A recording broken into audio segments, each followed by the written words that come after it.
আমি একা নাকি? কেউ আসেনি? যাক তারা। আয় আয় তাড়াতাড়ি আয়, অনেক লেট হয়ে গেল। দাদা, মাত্র আমরা দুজন, আর লোক কোথায়? বাকি সবাই অনলাইনে আছে। দাদা, দিল্লি অনেক দূর জানেন তো। আপনার কাছে গুগল ম্যাপ আছে তো? ওসব ম্যাপ ট্যাপ আমার লাগে না, জনতার ভালোবাসা থাকলে দিল্লি এক পা দূর। এখন তো জনতাও নেই, ভালোবাসাও নেই, শুধু গরম আর ধুলো। তুই কখনো বড় মাপের নেতা হতে পারবি না। তা আমি জানি। আমি ছোটবেলা থেকে ভালো টাকা মারতে, মিথ্যা কথা বলতে পারতাম না। আজ পর্যন্ত বাবার মানিব্যাগ থেকে একটা টাকাও মারতে পারলাম না, নেতা কি হব? তুই বলতে কি চাইছিস? না না, কিছু না কিছু না, কিছুই বলিনি।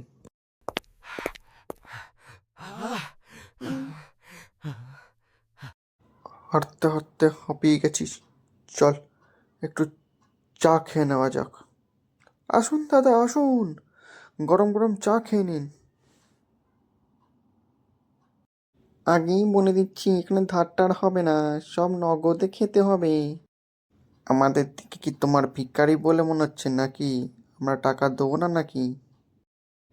না না, নেতা বলে মনে হচ্ছে।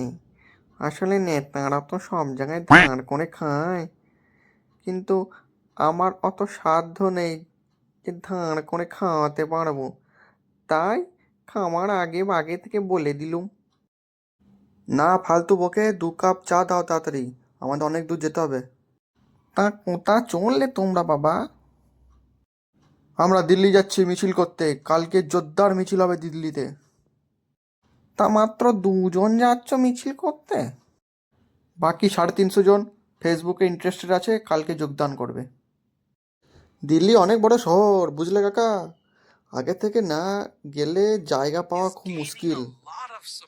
আগে থেকে গিয়ে চট টট পেতে জায়গাটা দখল করতে হবে, তারপর খাবার দাবারের ব্যবস্থা আছে, ডিম ভাত মাছ ভাত, কে কী খাবে দেখতে হবে। কতবার বলবো, আমরা পিকনিক করতে যাচ্ছি না, আমরা অনশন করতে যাচ্ছি। তার মানে পেটে কিছু পড়বে না, না খেয়ে মরতে হবে, হায় রে। Rest in peace. আচ্ছা হারামজাদা লোক তো, আমরা এখনো মরিনি কাকা, বেঁচে আছি। নেক্সট পার্ট দেখার জন্য সাবস্ক্রাইব করুন আর ভিডিওটি ভালো লাগলে লাইক করুন।